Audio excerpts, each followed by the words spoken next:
नमस्कार, जय जोहार, जय छत्तीसगढ़। मैं योगेश कुमार साहू और आप देख रहे हैं द छत्तीसगढ़। शनिवार को जिला मुख्यालय बालोद के इंडोर स्टेडियम में आयोजित विश्व आदिवासी दिवस समारोह में जिले भर के आदिवासी समाज के पदाधिकारियों एवं सैकड़ों लोग शामिल हुए।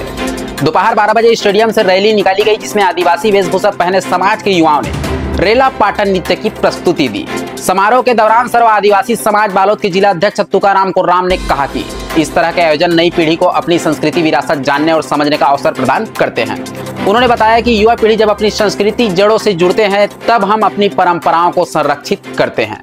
जिला पंचायत सदस्य मिथिलेश नरेटी ने कहा कि विश्व आदिवासी दिवस 9 अगस्त को पूरी दुनिया में मनाया जाता है, जहां आदिवासी समुदाय के लोग अपनी संस्कृति धरोहर को सजाते हुए कार्यक्रम में भाग लेते हैं। उन्होंने बताया कि छत्तीसगढ़ सहित पूरे देश में यह पर्व बड़ी धूमधाम से मनाया जा रहा है।